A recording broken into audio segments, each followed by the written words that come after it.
You haven't texted anyone in 3 months, and your birthday came and went without any plans or complaints. When someone asked you to hang out, you said, "I'm busy." And you weren't lying. You really were busy taking care of yourself. Honestly, you've never felt lighter. Now people call you cold. They say you've changed, that you've cut everyone off.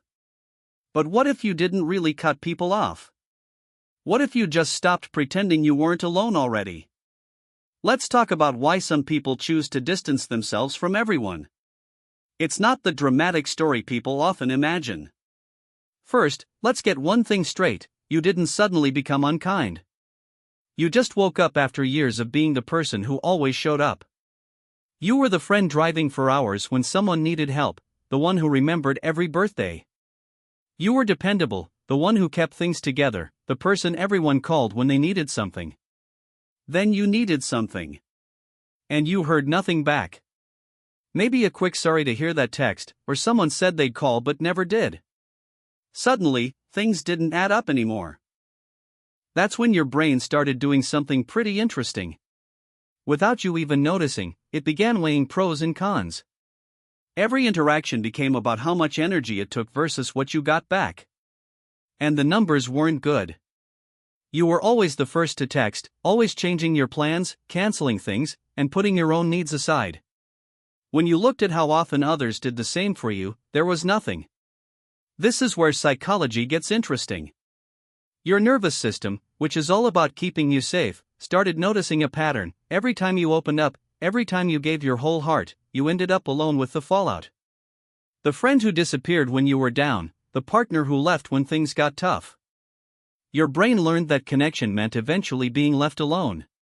So, you started controlling the one thing you could, when you left. And here's why that's hard for people to understand: being left hurts less when you're the one who leaves first. People call it self-sabotage, but you see it as recognizing a pattern. This didn't start in adulthood. Somewhere in your childhood, you learned that people either leave or hurt you. Maybe a parent was there physically but not emotionally. Maybe you learned to handle everything yourself because asking for help meant hearing "not now" or "figure it out yourself," or even worse, nothing at all. Maybe your feelings were seen as inconvenient: "Don't be so sensitive, other kids have it worse." So, you learned that needing people was risky. Your nervous system took in that lesson while it was still growing, still figuring out the world. Those early experiences became your guide. They showed you what connection looked like, and what to expect when you let someone in. Every relationship after that just confirmed it: eventually, you'll be alone. Eventually, the good feelings run out. Your nervous system built itself around this idea.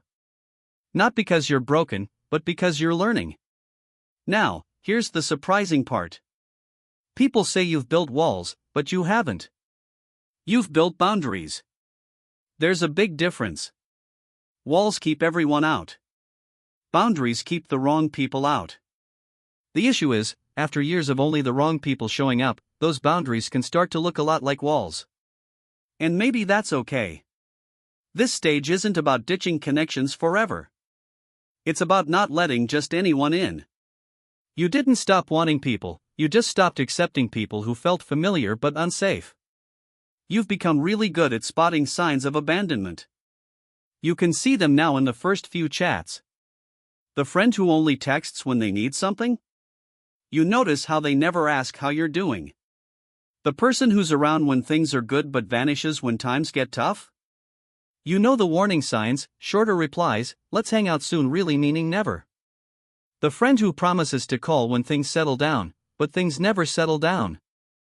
You've developed what psychologists call hypervigilance, but it's not the kind that makes you paranoid, it's the kind that makes you accurate. You're picking up on tiny signals others miss.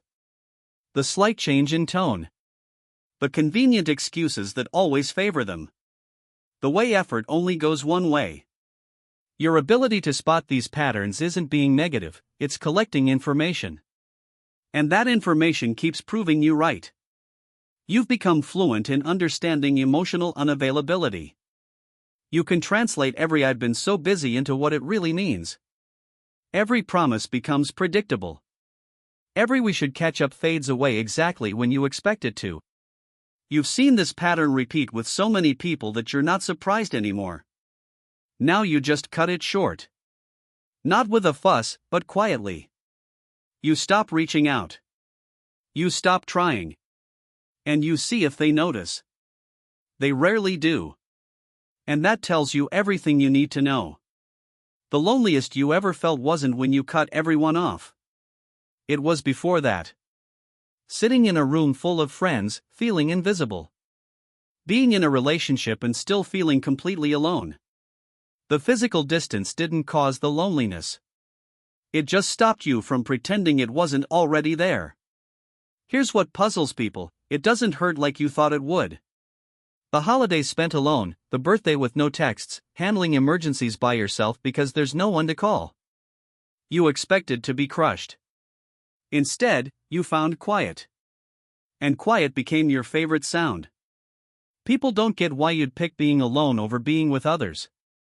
They don't see that for you, being alone isn't the opposite of being connected. It's not being rejected. It's the only place where you can't be abandoned because no one is close enough to leave. You're not cold. You're clear. You're not closed off. You're protected. This isn't about giving up on connection forever. It's about refusing the faulty version of it you've been given over and over. It's saying, if this is what relationships are, always one-sided, constant effort, waiting for people who never show up, then I'd rather have none at all. And here's what no one tells you about choosing yourself: it's not selfish. It's about staying alive. It's realizing you can't keep giving from an empty cup to people who treat you like a convenience store, open when they need you, forgotten when they don't. And what's interesting is, you're not the bad guy in their stories, no matter what they say when you're not there to speak for yourself. You're just someone who finally stopped waiting for people to show up and started showing up for yourself. Maybe one day you'll try again. Maybe you'll meet someone who makes being connected feel safe instead of scary. Maybe you'll find people who show up without you having to beg them to see you. Maybe. But right now, you're protecting the part of yourself that still has hope. You're keeping that small flame burning by not letting anyone put it out again. Because cutting everyone off isn't about not loving. It's about taking care of yourself. It's your nervous system finally saying enough is enough. You're not cold. You're staying alive. You're not giving up. You're finally putting yourself first. And honestly, the boundaries you set aren't trapping you. They're keeping you safe. They're giving you room to heal, to become someone who might one day be ready to try again, but only on your own terms. You're here in the quiet, in the space you made by getting rid of everything that was slowly draining you. It's not the ending people wanted for you. It's the one that's keeping you whole. In the end, remember that your silence is not a sign of weakness, and your distance is not a declaration of war. It is a peace treaty you've signed with yourself. You aren't closing your doors to everyone, you're simply choosing who is worthy of holding the key. If these words touched a heart that is tired of trying, please give this video a like to support the content, and subscribe to the channel to join us on this journey of deeper self-understanding. My question for you today: have you ever felt that being alone was kinder to you than being with the wrong people? Share your story in the comments below, we are here to listen.